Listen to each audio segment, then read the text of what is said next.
You're listening to Children of the Watch. I'm Mac Lacey. And I'm Alex Maxwell. And if you're new to our podcast, we break down every single episode of Star Wars television, scene by scene, to analyze the story, find comb for Easter eggs, and explain how it all connects to the Star Wars universe. And guess what, people? We're getting Skeleton Crew a day early. Yeah. This is, of course, our final preparation episode before Skeleton Crew. This is just our final touch base to get hyped, talk about everything we're excited to see, everything we are speculating may be coming at us. But that's a really interesting piece of news. So instead of Tuesday night on December 3rd, it is now going to be Monday night, December 2nd. So we can start the week off by watching some Skeleton Crew. Kind of cure those Sunday blues because you know that Skeleton Crew's coming the next day with 2 episodes. Yeah, and it's it's a little incentive to get out of bed for work on Monday. Yeah, exactly. If you can get through Monday, you can make it through the rest of the week because Skeleton Crew's waiting for you. But then also our scene by scene breakdowns as well. We're doing 2 scene by scene breakdowns because 2 episodes are coming out. So make sure you're subscribed on your podcast app of choice, and then also on YouTube. We're going to be putting those out on YouTube as well. So if you want to have that playing just in the background while you're doing dishes or something like that, just let that roll, that play in the background. That'd be great. But yeah, like part of me is wondering, Mac, if the reason they're doing the Monday release is because they're test piloting how this Monday will go in terms of their numbers and their viewership. Because 2 of the episodes land on the Christmas Eve and New Year's Eve. Right. And I'm wondering if like this goes well, they might just move those 2 episodes later on Monday nights, or maybe you and I were kind of talking before this, you maybe thought they could just move the whole season to Monday nights, because why not? Because at that point, if it's already going to be basically the first half or something like that, that's on Mondays, why not just keep that rolling as long as that's working for viewership and everything like that. But I think this is a pretty good move. I think it'd be better to, everybody's already got stuff going on that they do every year on Christmas Eve and New Year's Eve and that kind of stuff. Anybody who was really looking forward to watching this, like with their families on those days, it's still going to be available. Exactly. It's not going anywhere. You can still do that on those days. But for everybody who, this is kind of more of a solo thing you're looking forward to for the holidays, right? You can just go ahead and do that on Monday night before all the festivities get started. Right. And I think that's a good move. I don't see really any difference as far as the average viewer in a Monday night versus a Tuesday night. I don't either. I wouldn't see the downside in it, like in terms of how that would change anything. And like before this, I was kind of wondering, like, are they doing the thing that they did with the Penguin where they released it a few days earlier and then like it created a buzz and people were talking about it. It gave more people time to subscribe to Max and then watch it before the next episode came out. Is that kind of part of their strategy? Maybe. I don't know. Maybe. I don't know. It's difficult to say. There could also be all kinds of, I don't know how the rest of the Disney Plus release slate lines up with this. They could be moving other stuff around for those reasons.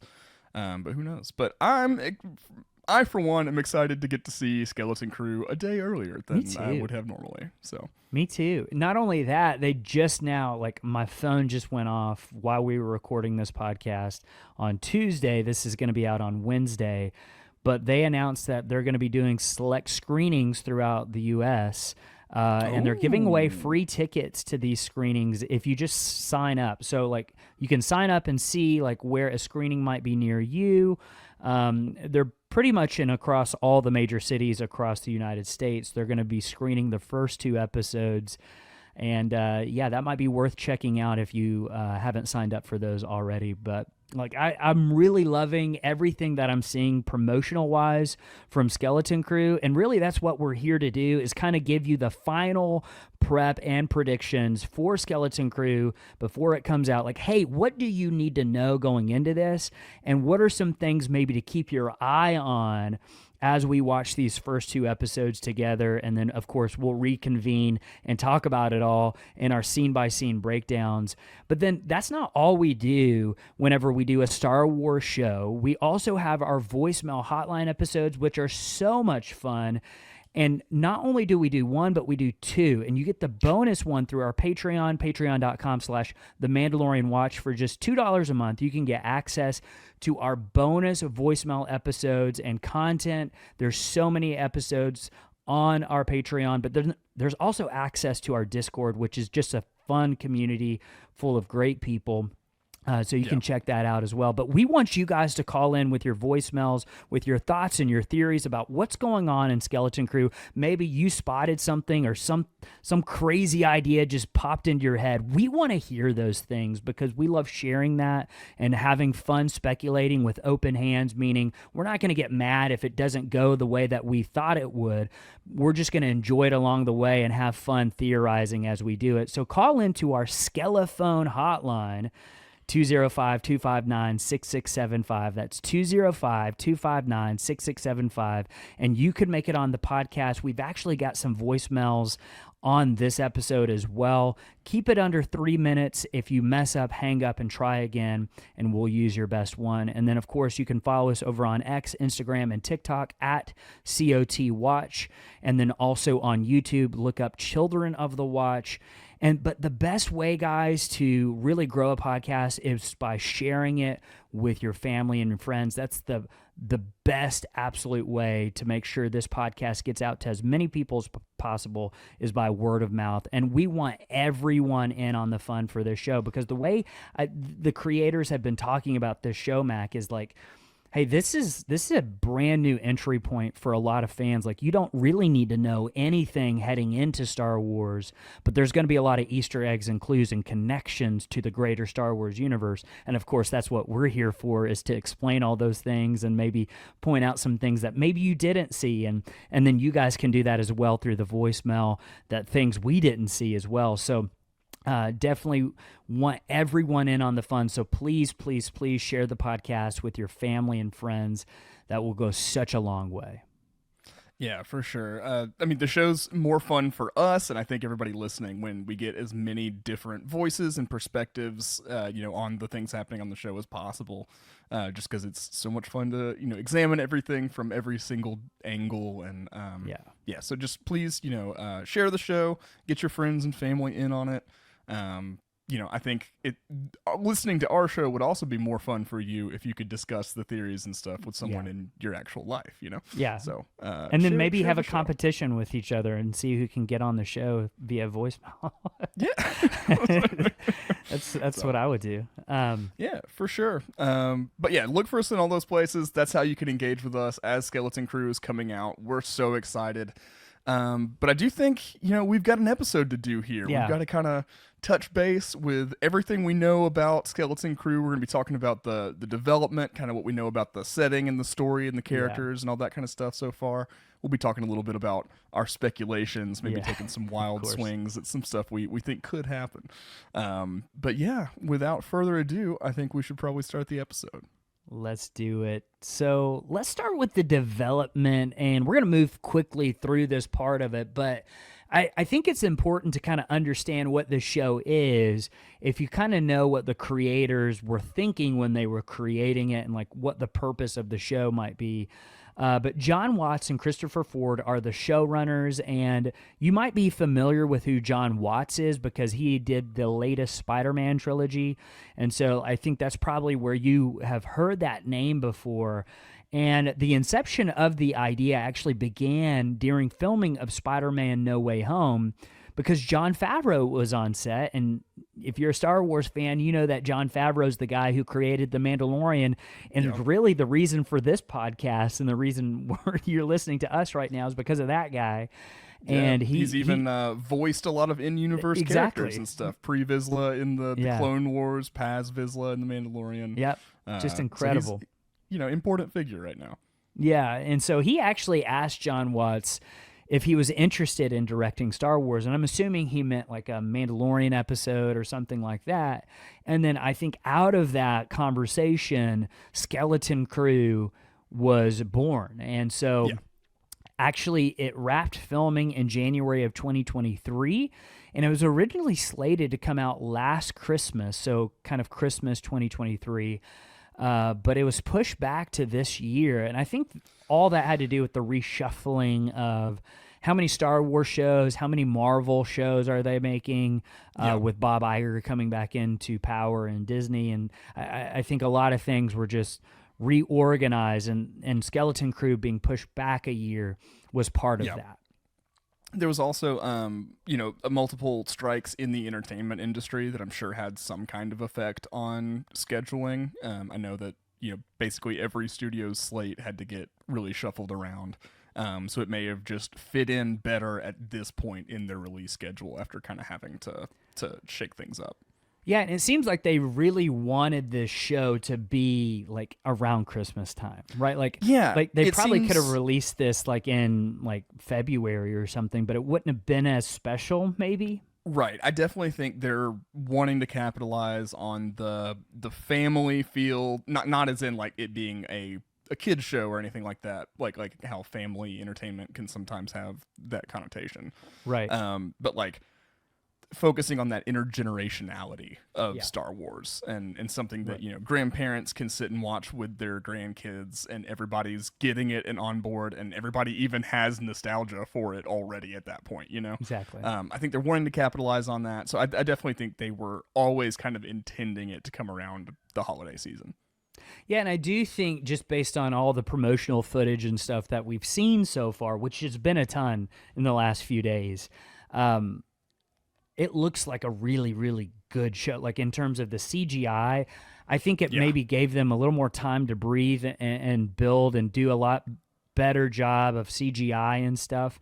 And so like it looks really clean. It looks crisp, and it looks like man, this is a really well put together show. It looks like Star Wars, and I think that's a really important aspect of whenever you're watching Star Wars, it should be visual. It should be visually enticing. Yeah. Yeah, go ahead.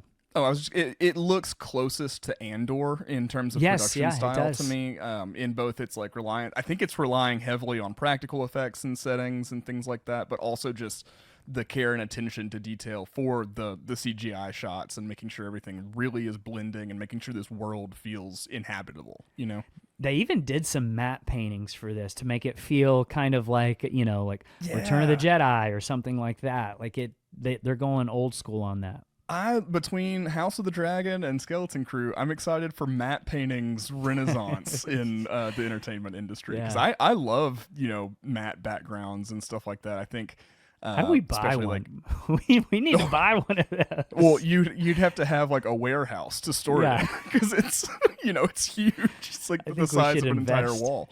Yeah. All right. In the future Children of the Watch offices in our headquarters multiplex, we can devote a wall to a matte painting.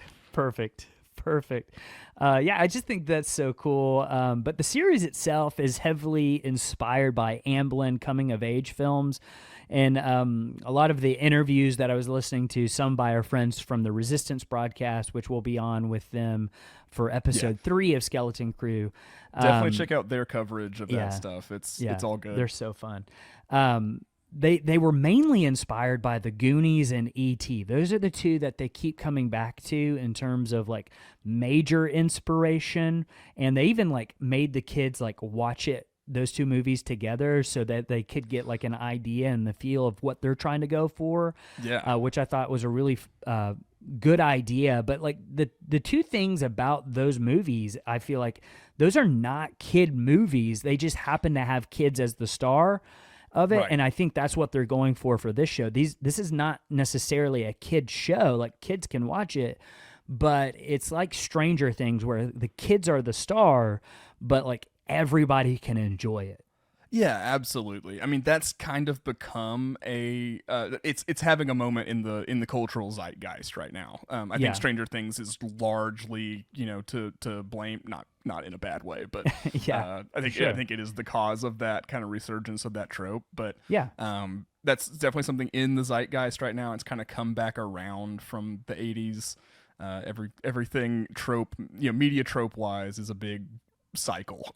So it's got to come back around for now. So I think this will be perfectly at home in the current media landscape, but I think it just makes so much sense for Star Wars too, with what the property is. 100%.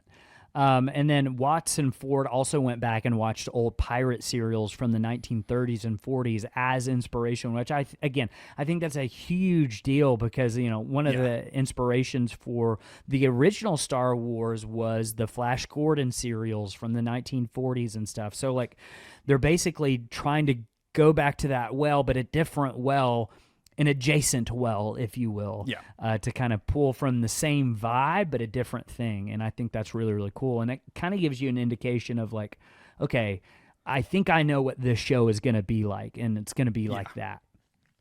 Yeah, I'm pretty sure it's going to be some iteration of like the Treasure Island story. Yes. I'll say like the myth at this point. I think it's kind of become it has inspired so many things after it itself that I think it's kind of a modern day myth at this point.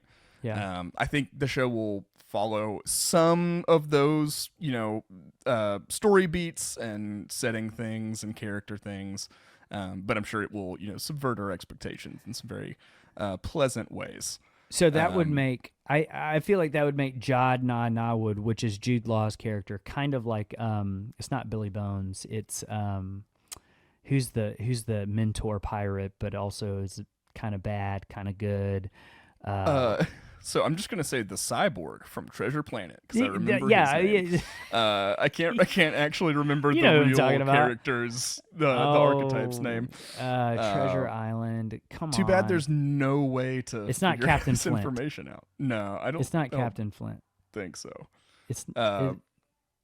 Oh well. Hey, someone is screaming right now. Like, no, it's this person. I'll say right now, if you're super versed in the Treasure Island mythos, Long John Silver. There we That's go. It. Some fast food restaurant. Yeah. A&W. Yeah. Yeah. He was led astray by Jack in the Box. These all could be pirates, honestly. You're right. But we digress. I think that like if you're super versed in the Treasure Island mythos, please call in and leave us a voicemail and give us some a foundation to work from for Skeleton Crew coverage. Yeah, for sure. I think that's important. If you're a big pirate fan, I think you're going to really, really like this show. Let's talk about the story itself. Now, none of what we're about to talk about is spoiler territory because this is all stuff that's been released in promotional stuff, and we wouldn't spoil anything anyway.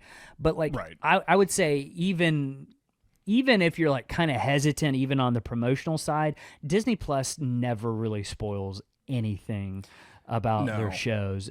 All we can do is just make informed speculation on what they give us, and that's what we're going to do. So don't worry about spoilers on this part. I think this, honestly, it will kind of help set your expectations and like know what to look for heading into the show. I think it's really important to give that foundation so we have some sort of frame of context as we're watching.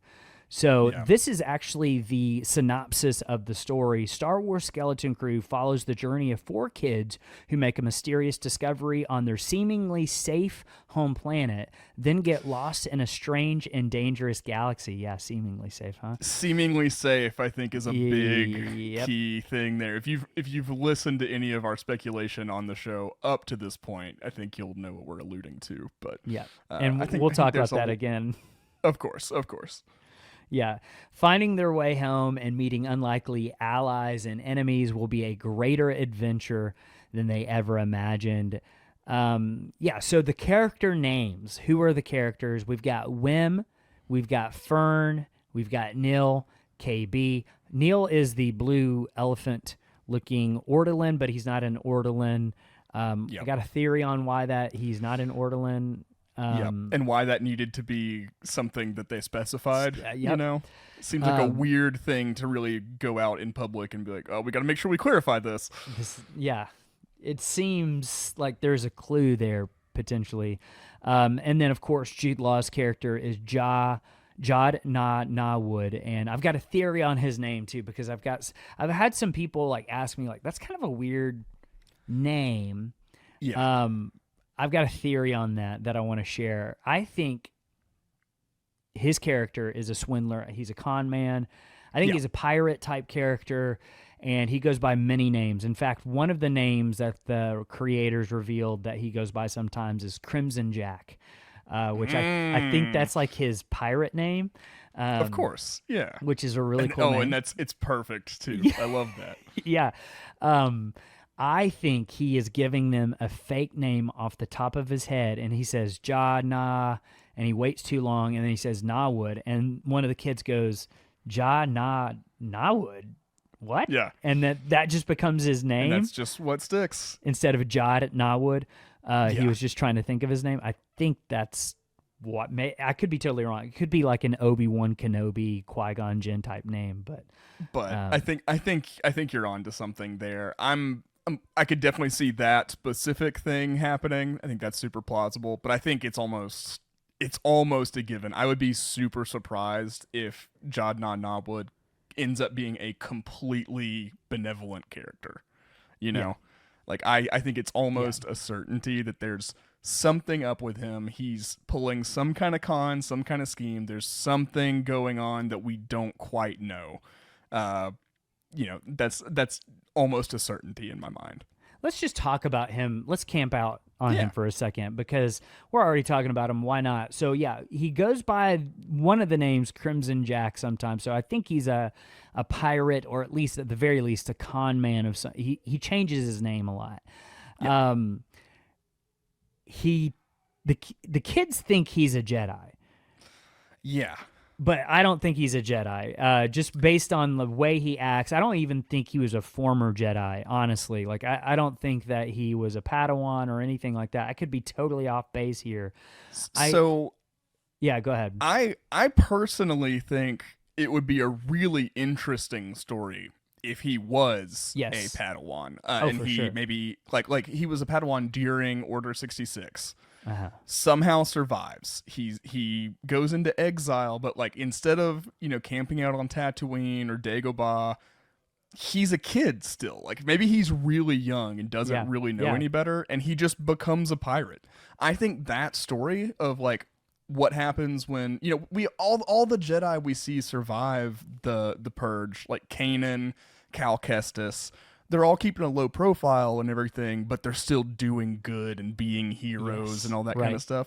What happens when a Jedi completely abandons all of that and becomes a pirate? I think that's super interesting. Like, obviously, it's not going to, the Jedi code and everything is not going to be completely missing from him. I think it'll come back to him eventually, probably in the third act of the show. But I think that's a really interesting quandary to me, of like, what happens when a Padawan has no interest in continuing to be a hero after the purge. Yeah, okay, so if we're going, but not like a falling to the dark side situation. Yeah, 100%. I think if let's stay on that theory for a second. If he is a former Jedi or was trained in the Force in some way, it's almost like the same story arc as Kanan from Star Wars Rebels, but if he never found the Rebels crew, if he never found Hera, that's what he would become, is something like that. Like, if he never met Hera or Sabine or Ezra or Zeb or any of them, he would become this type of person. I think that's totally plausible and possible. Just from the small interactions I've seen him in with the clips, it's like I get the sense like the kids are hoping for a Jedi, and he's trying to give them what they hope for. And he's like, yeah, I'm a Jedi, sure. And again, I don't know if he can really use the Force or not, if it's kind of like the character from Obi-Wan Kenobi who's pretending to use the Force. I don't know what's going on there. I just think he's going to be a very Jack Sparrow type character, where it's like his allegiance is to himself, but he does, underneath all that, he has a heart of gold. Originally, I was thinking he's actually the big bad and he's the villain, and he's kind of almost manipulating them, and like there's going to be this big turn at the end, and I think that's still possible. But the more that I see, I do think he's going to start off bad, in it for himself. He's manipulating these kids. He's using these kids. But by the end of it, he ends up saving them and like finding his true self again. Like that redemption arc. I think that's probably what's going to happen because, I mean, you want to use Jude Law the most effective way possible. That's probably the route, I would say. Yeah. And this is Star Wars we're talking about. That just seems like the most Star Wars option. Like, you can apply the Star Wars vibroblade in the same way you can apply Occam's razor, which is like normally the simplest solution is probably the correct one, like the truth. Maybe the most Star Wars seeming thing is probably what's going to happen. Yeah, that's a good way to put it. I think Max vibroblade. That's what we call. Yeah. Max. We're gonna call that Max vibroblade. Perfect. The most Star Wars solution is usually the correct solution there. Yeah. I like that. Yeah, but I don't know. I get the sense that this guy is a chameleon and he's a survivor, and he's done what he's done to survive what I assume is the Outer Rim or maybe the unknown regions. And if you want to know more about the unknown regions, check out Star Wars Mythology 101, and old Rava will tell you about that. But absolutely. If you're interested in any of the like pirate mythology or just mythology in general about Star Wars, we just did a 2-part little like mini series thing with a storyteller from the Star Wars universe telling us about the legends and the lore that he's come across in his travels. So if you're interested in that, you can check it out. I enjoyed it. So the kid characters, Wim, Fern, Neel, KB. KB's the one with the visor. They said that her character is kind of modeled off of Lobot a little bit in terms of personality, the look, the feel. So maybe a little more rigid, but like that very loyal. Yeah, and that raises questions for me because like we know how Lobot became Lobot. Yes. If you apply that same story to a child, it becomes so much darker. That's pretty dark. Yeah. So I'm wondering like, okay, how are they going to navigate that? Like, what's the origin story for how KB is? I get the sense that she probably hasn't maybe been forced to do anything like Lobot was forced to become like lobotomized. Right. I don't get that sense that's what's happening with KB, but maybe it's more of her personality is very almost kind of robotic, and like that's just who she is. Yeah. And then she's got that visor thing. I don't know if that's like to augment her eyes or if it's a computer thing. I don't know what it is. Yeah, she could have like, bad vision or something like that. Right. It's just who knows. Right. But I'm just interested to see how they navigate all that. Right. And then we have Neel, which I think is going to be probably one of the standout characters of the show. He's the blue little elephant boy, and just the actor who portrays him, such a good-hearted, you can tell, like, this cast, they're just great kids, and, like, he's really funny, and his character's supposed to be funny and very compassionate and caring. I think he's going to be a fan favorite for sure. He already is. He's got like a loyal following. Neel Nation already is following him to the ends of the galaxy. For sure. I think that he's going to play... Sorry, my connection's a little off, so sorry if we're talking over each other a little bit, listeners. I think Neel is kind of going to play the part that the droid normally plays on the team, where they're the more lighthearted kind of comedic relief character. But because it's not a human face, but it's still bringing a lot of like emotion and feeling and stuff like that. So I think that's kind of the role that Neel's going to play in the group. Yeah. And I think he'll probably be like the heart of the crew too, of like the moral heart, kind of like Quill was for the Mandalorian crew, of like, okay, you know what I mean? Like that, just like, would Neel do it? Then we probably shouldn't do it if he wouldn't do it. Fair enough. But I agree with you. I think he'll kind of fill that similar role of the droid and stuff like that. Because we'll talk about the droid, because I don't trust the droid that we do have. Nope, I don't either. And then we've got Fern, who I think is kind of the Han Solo of the group, and then Wim would be kind of like the Luke Skywalker of the group. I think they're both kind of dreamers, but in they display that in very different ways. Where Wim, I think, probably always does what he's told until this one time. Yes. He's a dreamer, someone always looking out into the horizon, and then Fern does the opposite, like never does what she's told, I get the sense, and is kind of the troublemaker, lawbreaker type character who kind of pushes maybe everyone into this adventure unknowingly. Yeah, for sure. I think that's a pretty good assessment. I think Fern's going to be a very fun character to watch just from everything we've seen. She's got that roguish charm that you look for in that kind of character, you know. So, for sure. Yeah. And then I think Wim is a really interesting character. Particularly, Alex, you sent me an excerpt from an interview on Wim, saying that basically Wim is himself a Star Wars fan in the sense that like he lives in the Star Wars universe, but he loves keeping up with the legends that are circulating in universe. So like he's a fan of Luke Skywalker, Han Solo, like hearing all their stories about what they did in the rebellion, and like, you know, maybe, you know, hearing tales of the Jedi and the Sith, and like he's a fan of the lore of the universe in a very similar way that we are, you know, kind of like Rey. Yeah, because she's, you know, playing with, like, she's got a stormtrooper doll, and like she's wearing the Rebel X-wing pilot helmets, and so like I think that's a really interesting character choice, especially for what the show is, because we've been speculating, especially through all of our mythology episodes and stuff like that, that these kids may be uncovering and finding some ancient, crazy, like really lore changing secrets, you know. So I think having a character who's aware of the legends of the Infinite Empire, and like aware of the legends of the Celestials, and the Grisk and the Chiss, and like all that kind of stuff, I think that's going to be such an interesting window into into the audience learning about all this stuff for the first time as well. Yes, it's kind of the perfect vehicle in terms of how would you explain it to someone who is just now experiencing all this, and it's the same for the audience. But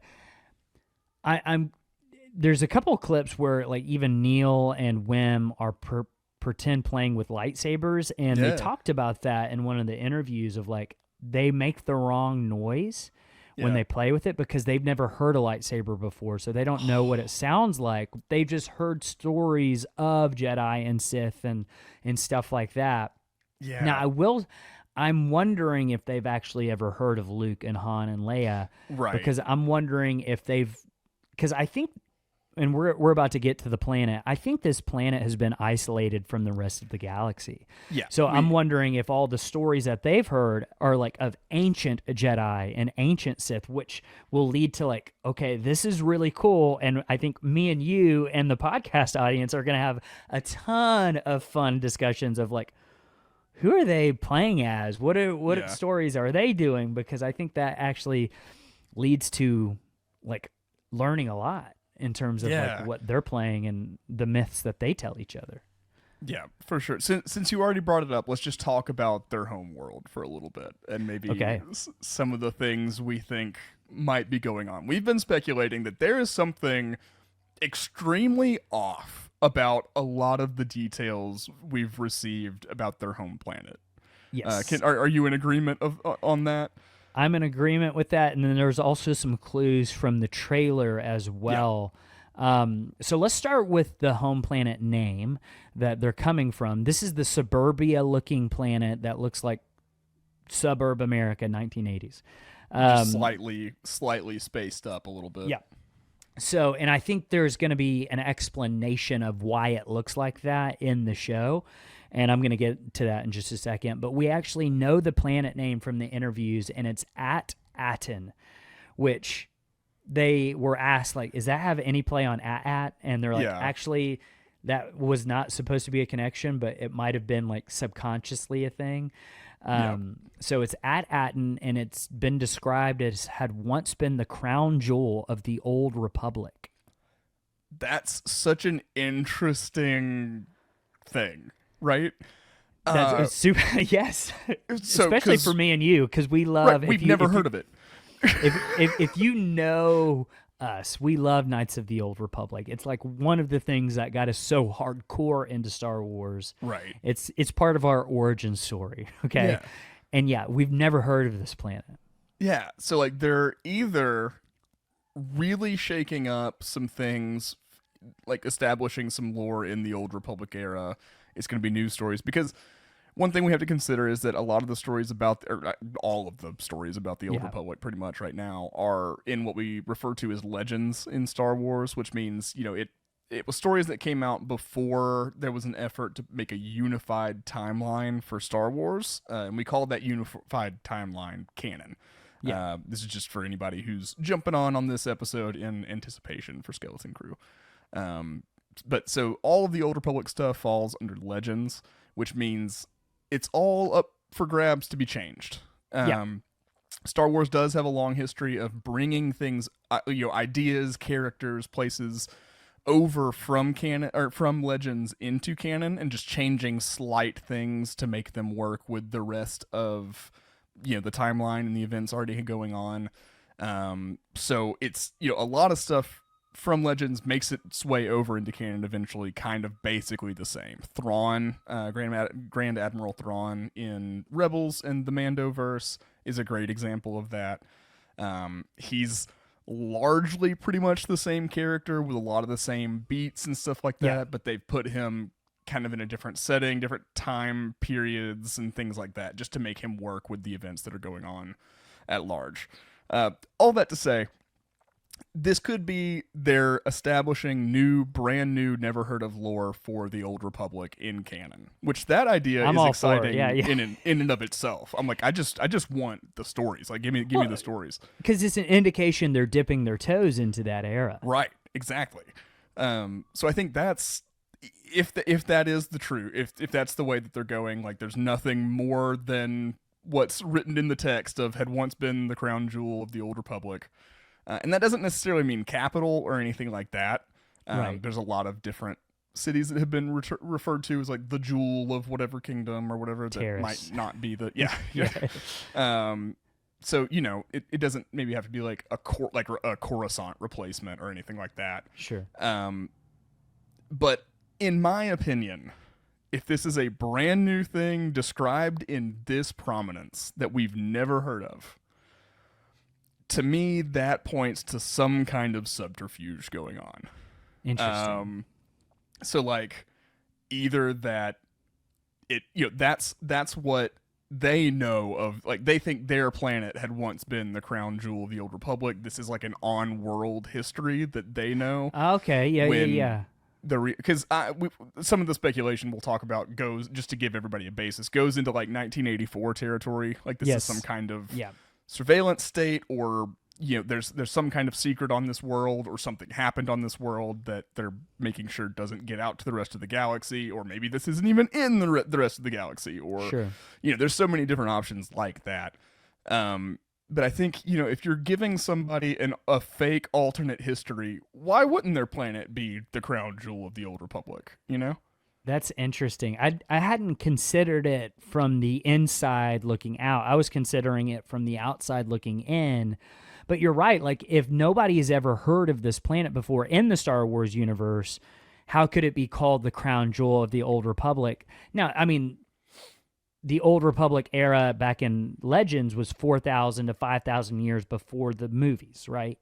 Yeah. So, I mean, that's a long time. People could forget. Maybe files are lost, stuff like that. But I had never really considered it from the perspective of maybe that's what they're telling their citizens of, like, we were the crown jewel of the Old Republic, and it never was really true. It was just something to kind of maybe keep them comfortable, keep them feeling prideful about their planet, maybe intentionally protecting it from outsiders or something like that. That's really interesting. And we're going to come back to that idea, like you said, kind of hinting at a 1984 surveillance state thing. I do want to read a quote from Christopher Ford and John Watts about At-Attin, this planet. Chris Ford said, "What's fun about it, That's what's fun about it. The kids grow up there. It's peaceful. It's nice, and they don't like that because they're bored. But if you're in Tatooine or you're in the middle of a battle, you would love to go to this planet. So it's all about that difference of perspective. We know that's a theme of Star Wars. If you look at things from a certain point of view, what's the actual value there? And then John Watts said, there's definitely more to the planet than meets the eye, but we don't really want to say too much. So going based on that, they find what we've also been revealed what the ship name is called, the Onyx Cinder, that they find. We find that crash ship there. It seems like it's been there for a while. They know about Jedi. They know about Sith. I'm wondering, along with what we kind of saw in the trailer, there's some droids there with basically camera heads, seemingly watching everyone all the time. I'm wondering if the reason At-Attin developed into this suburban kind of planet is to keep the citizens comfortable, keep the citizens from ever wanting to leave and exploring the galaxy, because why would you need to? Because everything you need is right here. There's no reason to leave. There's no reason to go anywhere. And I'm wondering if they've done that to kind of protect the planet from the outside influence, nobody coming in, nobody ever really leaving, to protect something on the planet. And I'm wondering if the ship that crashed was originally looking for that planet. They get on it, they leave, and they think they're on some sort of treasure hunt to find something else, but it was on At-Attin the entire time. It was right under their nose. Yeah.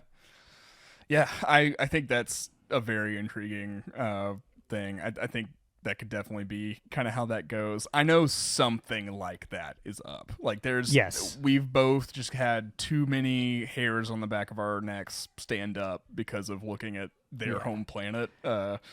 And I think I'll have more to say on it when we get to taking our wild speculation swings at the end of the episode. I'll bring us back to this, but. Okay. We'll circle back to At-Attin. Let's talk a little bit about the pirates chasing them for a second, because we do know some of the names. One of them is Vane from season 3 of The Mandalorian. In those first two, I think maybe even first 4 episodes of The Mandalorian, he was the right-hand man of Pirate King Gorian Shard. May he rest in peace, our Pirate King. We miss you. We think about you every day. I love you, Gorian Shard.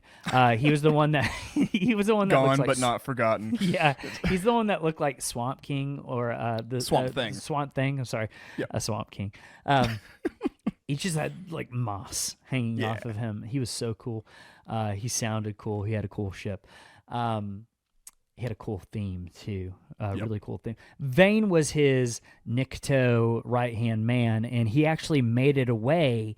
At the end, he didn't die in the battle. I think that's like episode 4 of The Mandalorian season 3. Really fun episode, super rewatchable. Really good one. It's a good one. And he made it out.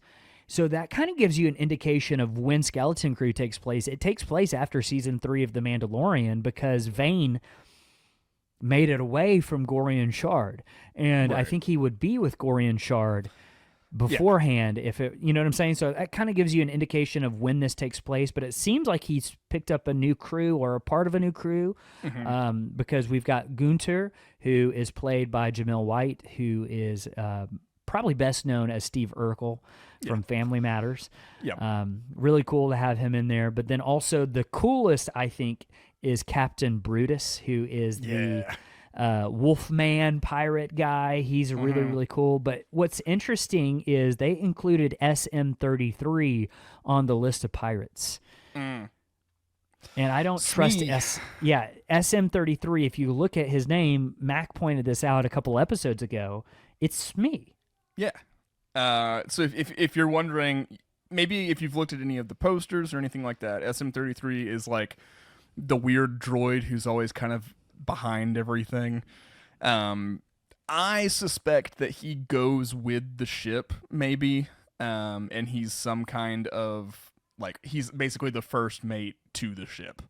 But, you know, there's a lot of different ways he could go. I'm kind of imagining a HAL 9000 scenario at some point where, Yeah. Smee is attacking everybody on the ship because he views them as, like an infection to the system or something like that. Yeah. Who knows? But yeah, it's interesting that he's included as a pirate, I think. I actually kind of imagine that he could also play that Long John Silver part where he seems like a friend and a guide at first, but then turns at some point and ends up being the immediate danger. Yeah, I like that. So there's a lot of different ways they can go with him. If this is an ancient ship, right? If this is a crashed maybe Jedi or Sith ship, one of my friends I was talking to said, "What if he's like an evil version of Hu Yang, and but for the Sith, like that's what the Sith had." Ooh. And like he's just pretending to be this like I'm just a droid, and he's maybe working to his own ends or for the end of some ancient Sith, and he's trying to complete this mission or something on At-Attin. I think there's a lot of potential there with SM-33. Yeah, that's a really interesting theory because, like, under the rule of two, something like that couldn't exist, right? Because there's a very specific way in which knowledge is passed down and that kind of thing. But the rule of two hasn't been around forever. There was a whole long time where it's just 1,000 years, yeah. Yeah, like I imagine the Sith are passing down knowledge to Sith apprentices and acolytes and stuff in the same way the Jedi are at some point, Yeah. Not in the same way, but in the same scale. Think about it. Think about back to Hu Yang, which we learned right before Ahsoka. He's been around since the beginning of the Jedi. He's been around for 25,000 years. So the Sith broke apart from the Jedi. It was a schism, right? Yeah. They knew who Hu Yang was. Right. Maybe they just created their own. We gotta have our parallel. Teach these kids evil. Yeah, that's a really interesting thought. I hadn't thought about that. That's cool. I doubt that's what it is, but like, that's a fun thought experiment at the very least. I'm also of the opinion that there are more than the one droid of the same make and model. Interesting. Based on when we were breaking down the trailer, I really think there's that shot. It could be the camera droids. It's really difficult to tell with the way the lighting is. Right. But the lights are positioned in the same place as SM-33, and the camera droids don't have that, I don't believe. Yeah. So I don't know. That's more of my tinfoil hat stuff, but anything ancient, I get the sense that SM-33 is not a current model droid. Like at the very least, he is an old timey type droid who's just been reactivated.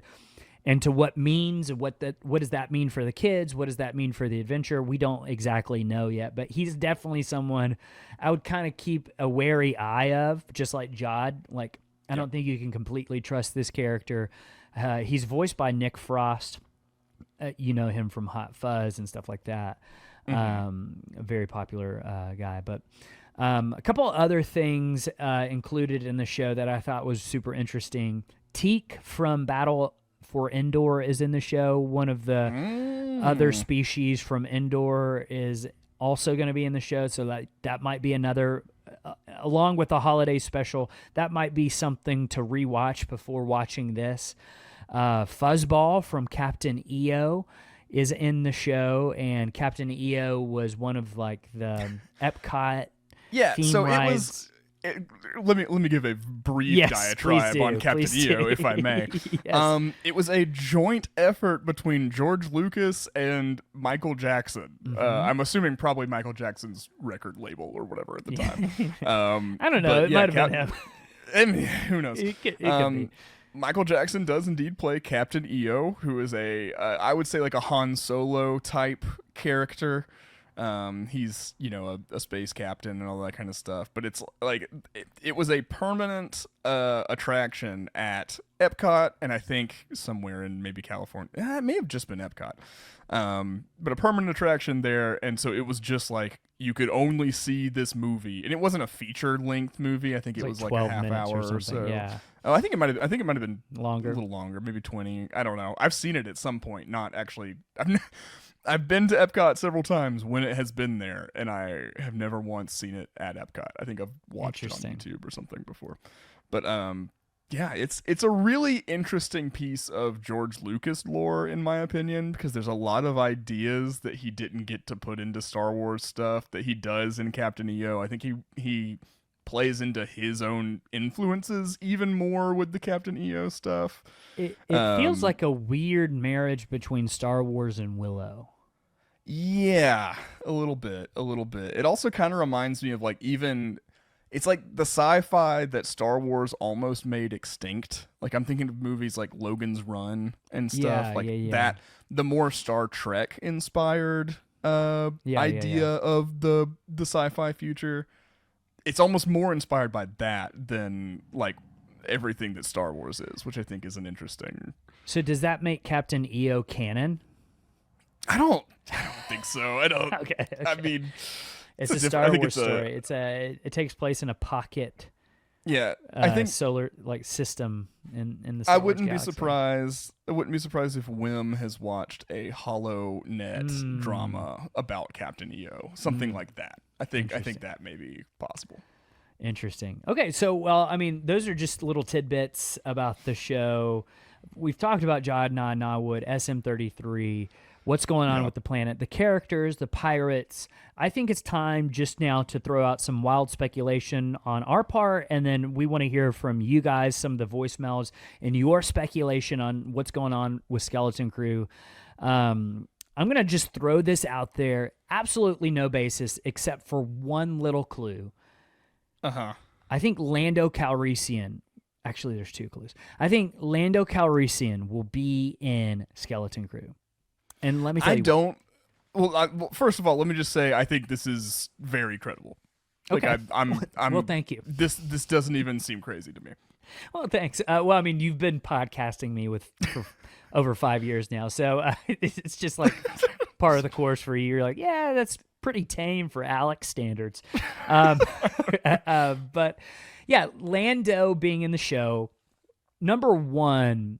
It just kind of makes sense for his character. If any character is going to make an appearance in the show, I think his character actually makes the most sense. We talked a lot about this on our previous episode, Star Wars Mythology 101, even more legends, lore, and pirate tales. We kind of went into one of the pirate tales that he was a part of, the Mind Harp of Sharu.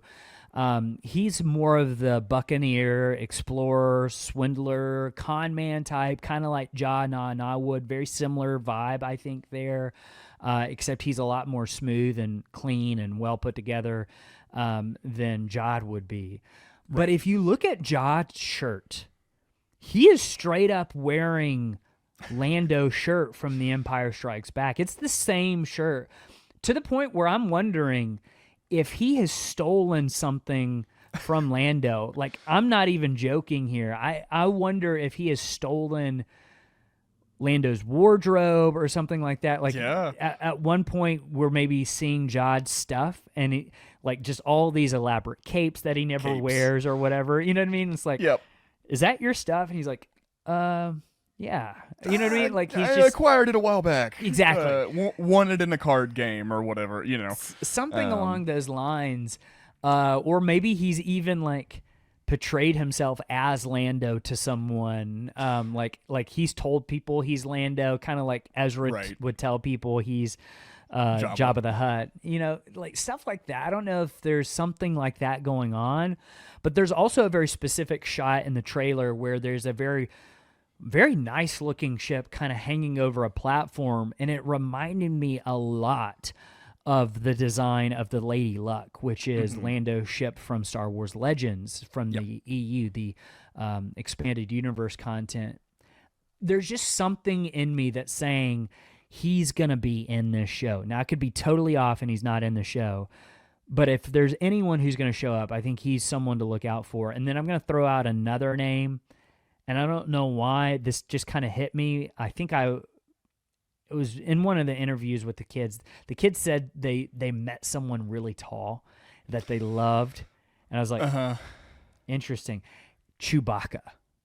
And he kind of makes sense for the show too. Like he would be a great addition, like to the crew, just helping the crew, like for an adventure or something. Like, how easy would it to have Chewbacca in the show? Right. We know from some of the like books and things like that talk about what Han is doing in between the original trilogy and the sequel trilogy. Chewbacca's away from him for a long, for long periods of time. Sometimes, like he's got stuff on Kashyyyk he's got to go handle, or this and that. So I think it's very possible he could show up. That's not a bad. Let me throw out one name while we're also talking about cameos. Okay, sure. Hondo. Oh yeah, Hondo Ohnaka. That's a great one. I think. So he's not exactly like on the Lando or Chewbacca. Like marquee. He's not in a he's weird not in the way. same place. He's like bigger for like people who've been into Star Wars for a really long time and the auxiliary stuff, right? Yeah. I don't know. Who's Hondo? Can you give people, like, if they're not familiar with who Hondo Ohnaka is, who is that? Yeah, so Hondo Ohnaka is basically just a pirate. He's a pirate captain. He's a Weequay. We first meet him during the Clone Wars. He's both working against the Jedi, sometimes begrudgingly with the Jedi. He's doing a lot of stuff, but he's always doing pirate stuff. You're never quite sure where his allegiance lies, except that it's with himself always. That's the only thing you can count on. But he's not like a bad or evil character. He's very likable. He's very charming. He often happens to be kind of on the wrong end of a lightsaber, so to speak. But he even made it into Star Wars Rebels, continuing in animation. And then I think by that time he's pretty much a certified hero at that point. Like he's still a scoundrel. He's still kind of self-interested, but he's only working like with the rebellion and like against the Empire and stuff like that mostly. But then he also has a very prominent place in Galaxy's Edge. He actually greets people in the queue for Smuggler's Run, the Millennium Falcon ride. So I mean, I think he's a character he's kind of high profile at the moment because he's in the parks. People are seeing him all the time. He certainly fits with the theme. He can definitely be around for the setting. It'll probably be the oldest Hondo we get to see, but and then it's kind of like bringing Cad Bane into live action. It's that same feeling of like, man, I really hope they do this. That would be so cool. And I'm gonna have a very similar reaction to how I did when Cad Bane showed up in the Book of Boba Fett. I'm gonna be like, let's go. Yeah. It's gonna be so cool. Yeah, I hope that happens. So I think he could definitely show up. He probably makes the most sense out of the three that we've mentioned is Hondo. But he's also like I think Lando and Chewbacca. You were both talking about the big legacy characters who I'm not necessarily. Sure. I would not include Hondo among, even though he is a very prominent and established character at this point. 100%. But yeah, well, my bit of wild speculation I alluded to when we were talking about At-Attin. Did I get that right? At-Attin. At-Attin. I think I wanted to say Attila. Yeah. Battle Angel. Yeah, that's Alita, I think. Oh, sorry. Attila, like the Hun. The Hun. Yeah. Or Han. Or Han. Han. Attila the Han. Anyway, I think the thing that's off about Attin. I'll get it. I'll get it eventually. I keep scrolling down in the notes where it's written down, so I can't get it right. But I think we're going to discover it's a Truman Show situation. Interesting. I think there's a reason why maybe an Imperial remnant or even some other force. There's some kind of malevolent force that there's something about the planet that's inherently special, but they need people to be on it. Maybe either to be working it in some way or to... Like, it could be even as sinister as a Matrix style, like their human batteries powering something or something like that. But they need people on the planet and they need to keep them there. So they have this they're almost running a simulation of a planet, like on top of this dystopic, destroyed, ravaged planet. That's interesting. So like I think that's why it looks so idyllic and everything's so serene, and because it's not real. That's not the because like name one other place in the Star Wars galaxy that's perfect. Right. Like even the places that are nice, they're either like under attack or there's corruption or something like that's happening, right? This place seems just too perfect, too ideal. I think it's like a Truman Show situation. I think everybody's living this life for some other ulterior motive, ulterior purpose, but they have no idea it's going on. And that's like part of what the camera droids are doing. Not that they're broadcasting it like a show, like the Truman Show, because I don't think they do that. Like that doesn't make sense. But the droids are there monitoring them in a way that's not how they're obviously monitoring them, if that makes sense. It makes perfect sense. And maybe potentially it's been going on for a while too. And that kind of gets into what we were talking about with Neel, who they specified as not an ortolan. What if there was some sort of divergent evolution of that species to make them what Neel is? And so that would suggest that they maybe have been on this planet for a very long time, maybe even seemingly trapped there in this Truman Show situation for a potentially thousands of years if the old Republic thing is true. Yeah. Like that's it's wild. That's wild speculation. I would never. I would not put money on that being the case or anything like that. But I just thought that would be a very interesting angle. And there's like, I don't think it's unfounded. I think there's plenty of evidence pointing towards at least something of that nature. Like the details could be different, but it's not like the Lando Chewbacca speculation. There's something there to kind of indicate that. I mean, I think there's just as much evidence for Lando showing up as this, but there's no evidence for this next piece of speculation. But in terms of how it connects to the rest of the Mandoverse shows, like Ahsoka, The Mandalorian, The Book of Boba Fett, I think the Onyx Cinder, the ship, will somehow connect to Peridia, or it will be used to get Ahsoka and Sabine home eventually. And that's the kind of the connection to maybe even the Dave Filoni crossover event movie that's going to happen. Maybe like that's how they get Skeleton Crew involved, and all that is the ship.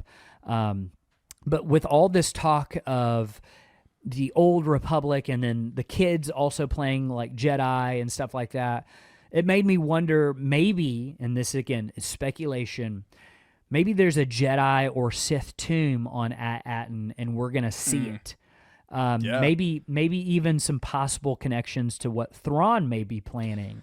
Absolutely. With the Dathomirian witches from Peridia and stuff. So I don't know. For sure. It could also be a situation. I think that could also be true considering the connections we've made between the Zepho and Dathomir, and that's where Thrawn was headed when we last saw him. I think it'd be cool if there was a Jedi temple like Lothal on At-Attin, because like that could be a way to get with the World Between Worlds involved with stuff again, because there's still some more explanation with that to go. Mortis, or it could even be something related to like what Balin and Shin are looking for in Peridia, or who knows. There's all kinds of stuff it could be exciting possibilities. I think it's a certainty that something is on this planet or up with this planet or happened on this planet. 100%. I really like that. I think that's fun speculation, and I want to hear more of it. So let's play some voicemails before we head out of here, and let's hear what you guys think might be going on in this show. And again, you can call in to the Skelephone hotline, 205-259-6675. Keep it under 3 minutes. If you mess up, hang up, try again. Let's listen to our first one from Richard. Hey, this is Richard from Tennessee. Just thinking, looking at a lot of the shows, it seems like we're working as much Thrawn stuff into the shows as possible. What if somehow something is tied into Outbound Flight on this show? I know that's not really a pirate thing, but we never know what might have changed from the novels to today, and just thinking about more Thrawn ties gets me really excited. Hope to hear what you guys think about that. Have a great week and happy holidays, guys. Thanks. Thank you, Richard. Straight to the point. Love those voicemails. Oh yeah, Mac, what do you think about outbound flight? I'd never really considered that, and that would actually make a ton of sense. With yeah. Do you want to give like a brief summary? Give some context and everything. Yeah. Okay. So Outbound Flight is from the expanded universe. It's part of Thrawn's origin story, his original origin story. So Outbound Flight was commissioned by Palpatine during the Clone Wars, and again, this is Legends material. It's not canon as of right now. But basically, a team boarded this huge generation ship. And we're setting out to the unknown regions to explore the unknown regions and take the Republic to the unknown regions. You can maybe even recraft this to the Peridia Galaxy or a different galaxy in the Star Wars universe. You know what I'm saying? And it be a generational ship. They came across the Chiss, and the Chiss did not like what they were doing, and they shot it down, kind of not knowing that it's just full of civilians and stuff. Right. And a little community and stuff, colony, basically rose up on this planet in the unknown regions that got disconnected from everybody else. I think that's a really easy way to kind of rework that into canon and maybe even have that be part of how maybe this planet came to be. And that works really easily with what we were talking about. I don't know how the Chiss maybe would be involved in that, or Thrawn, or anything like that. But like, maybe you could have a version of that story. Yeah, well, thank you so much for supplying context for all the listeners. I didn't need it because I obviously remembered what Outbound Flight was. Of course, you did. Remembered the idea. I just couldn't remember that was the words associated. Yeah. Yeah. Well, now that all the listeners are up to speed and everything. Yeah, I totally think that's very possible. I think we actually talked about a generation ship as being kind of an explanation for how stuff happened. I do think that idea will have to get used somehow now that we have an entirely different galaxy that can't just be gotten to by normal means. You got to get the hijack some Purgil or something. Right. So have him pull your boat. Right. So like, I don't know. I think that concept will show up somewhere in Star Wars. This seems like a perfect application for it. So it could. I like that idea a lot, and it's something, if you're interested in more of that story, there's a book called Outbound Flight. So definitely check that out. Anakin and Obi-Wan even are on board for a little bit until they get called away when Palpatine realizes they were on board, and Palpatine was like, "You're taking my number one guy I've got everything invested in away. I need them back, so please get off." So definitely check that book out if you're interested in maybe seeing what that story is like and how it could apply to Skeleton Crew. Let's go to the next one from Aaron. Hi, Alex. Hi, Mac. My name is Aaron. I'm calling from California. I'm 10, and I was thinking about this planet that everybody's on right now in Skeleton Crew.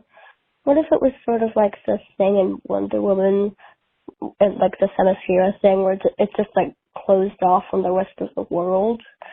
And because of something in the Old Republic era, there was a crazy force war on this planet, and then the Mortis gods was okay, this is crazy, I'm just gonna let them be alone and away from the rest of the world so they can just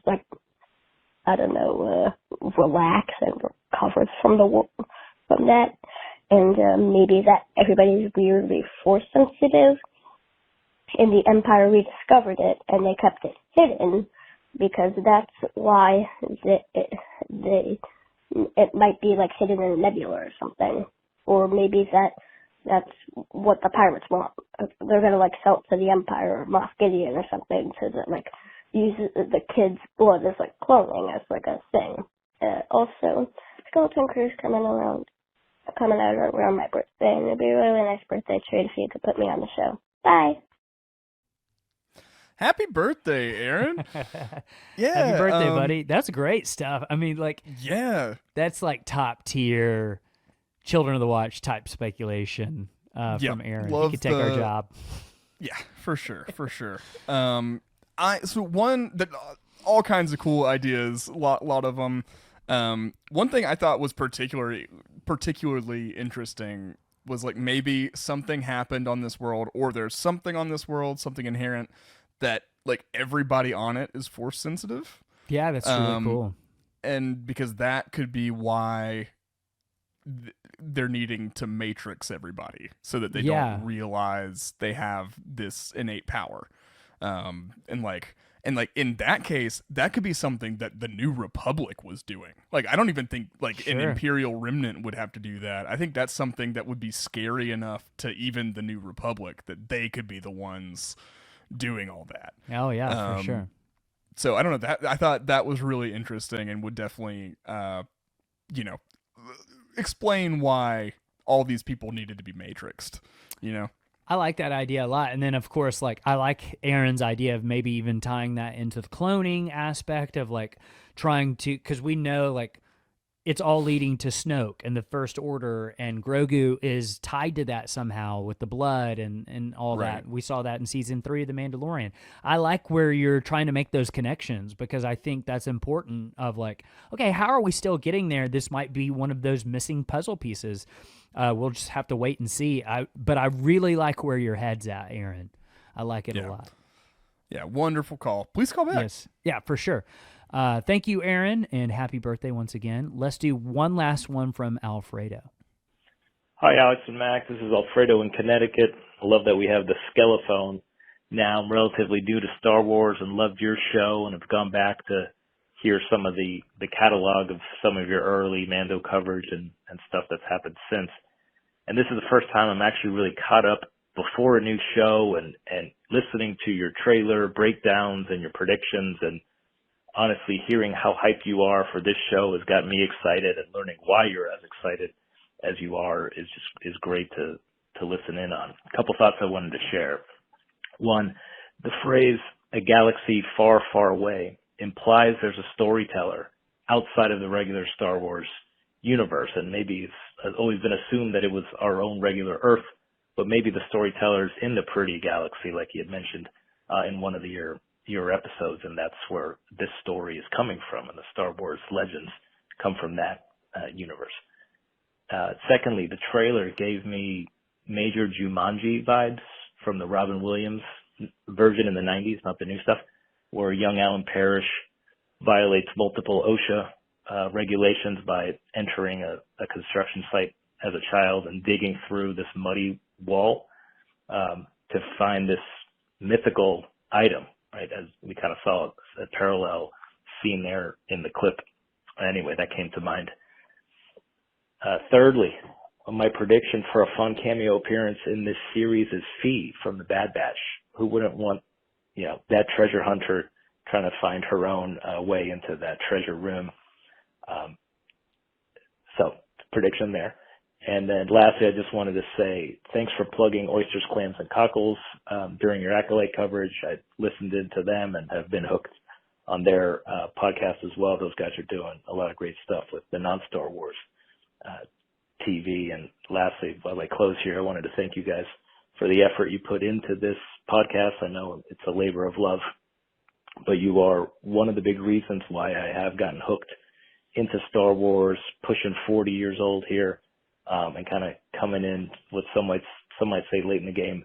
But having your companion podcast here as I consume all the Star Wars TV I had been late on has been just a magical part of the Star Wars magical experience. So I'll close with a joke. If you get your choice between a mansion, a supercar, a fancy watch, or your dream vacation, there's really only one choice. You keep the watch. I love that. I like that. That's pretty good. That's pretty good. Yeah. And Alfredo, thank you for all those kind words. That honestly, you have no idea how much that means to us. Yeah, for sure. Very, very sweet of you. Lot of great ideas in that voicemail. Mac, Yeah. and I really like where his head's at too. Yeah, for sure. I love the idea of thinking about who the storyteller who's telling this story is, because, like, George Lucas started Star Wars the way he did due to, like, he was trying to evoke the serials and stuff like that. But, like, that's what they were doing was, it's carrying on this like in oral tradition. There's these ways you start stories. It implies that certain storytelling tropes and like conventions are going to be used. I've always thought of the storytellers in Star Wars as the Wills. Yep, me too. Just because of the original titling, The Adventures of Luke Starkiller, as told by the Journal of the Wills. Yeah, Journal of the Wills. And it's Episode Wills 1, The Star Wars. Yeah. WHILLS. And a lot of people have speculated the Wills are the Yoda species. That's the name of their species. Right. I like that. I'm fine with that idea. I think it's probably something even more elusive, something we've probably never seen. It's similar to the idea of the Watchers in the Marvel universe is kind of how I take it, of like they could be seen and unseen, and like you don't know when maybe even you're interacting with them, or if you ever maybe they're on a different plane of existence, that type of thing. Right. But maybe like I kind of like the idea of like now that there's a new galaxy opened up in Star Wars with the Peridia Galaxy, these stories are being taken to another galaxy, and then maybe they'll be taken to another galaxy, and they'll be taken to another, and they eventually found their way to our galaxy. You know what I mean? Like that's kind of maybe the idea there too. I like that a lot. Another idea that I really like from Alfredo is Fee from the Bad Batch is a character who's a treasure hunter. She makes a lot of sense for something like this, and that would be a really, really cool cameo. Absolutely. She's a character kind of like Hondo, just in terms of what it would mean if she showed up in Skeleton Crew, where she's been in animation, and she's a smuggler, a pirate, a scoundrel, in her own right, but with a heart of gold and everything. So I think that for sure fits the story and the setting. A lot Alfredo, of good that ideas. was and thanks so much again for your kind words. I'd just like to take this moment to also appreciate y'all, the listeners, show appreciation and gratitude. As we're going into Skeleton Crew and getting ramped up for another season of breakdowns and everything together. Thank you all so much for listening to the show and calling in and participating. And it makes it, Alex and I would be having these conversations with each other regardless, but it definitely adds motivation to record and produce it into a broadcastable form that other people enjoy it and participate. So keep that up. And I'm just excited for another season of Star Wars, I am too. And like what I think is so like what's kind of opening my heart up a little bit is I don't know if, a lot of fans were in the same spot I was, kind of coming out of the summer, heading into fall, where it's like I felt like I needed to take a little break from things. I needed a little space. I don't know if that's I don't know why. Maybe it's the election season. I don't know what it was. But if you were feeling anything like me, hopefully you are also kind of feeling that magic again. And I think that's what's so special about Star Wars than any other property for me, is it makes me feel in a way that no other property makes me feel. I like a lot of different things. I love Batman. I love Lost. I love all these different things. Nothing makes me feel like Star Wars does. And I think that's why it was so important for us to go back and watch the originals and stuff. I think that was the beginning of like opening back up. But like, if that was you at any point, and maybe you're listening to this right now and you're just kind of like, I don't know, I would say open your heart up to this, give this show a chance. And I think you're going to be pleasantly surprised by it. I really do think that this show is going to be special. I think we can all have a lot of fun just kind of leaning into this show having fun with the speculation, the Easter eggs, all of it. And then it's just going to keep on rolling right into Andor season 1 recap and covering that again, and then into season 2 of Andor. And I'm just so incredibly excited about that. Yeah, for sure. Like we said last week, we've got like an incredible 6 months of Star Wars coming up for us. Just with so excited for Skeleton Crew and our coverage of it. We're going to be recapping Andor season 1 because it's something we didn't get to do in full when it came out. So we're going to be really going back and doing it justice. That's my favorite of the TV shows. Alex, I know you love it. So we're pumped to revisit that and give it its full coverage. And it's into anticipation of the second season coming out just when we wrap that up. So you definitely want to subscribe to our feed. I think it's going to be a great time to be a Star Wars fan, and it'll be a great time to be keeping the watch with all of you. So for sure. Make sure you subscribe. Also YouTube, we're starting that back up again. You'll see some, it's the holidays. I'm in the process of moving. There's all kinds of crazy stuff going around. So backgrounds are going to be what they are going to be for a little bit. But okay. I think you'll gradually see YouTube quality increase as well. But we are going to be available over there now again. And then December 3rd, we're going to have 2 scene-by-scene breakdowns coming at you a day earlier than we thought. Let's go. So we'll be covering episode 1 and episode 2 of this season of Skeleton Crew. So I cannot wait. I'm on the edge of my seat. It's just around the corner.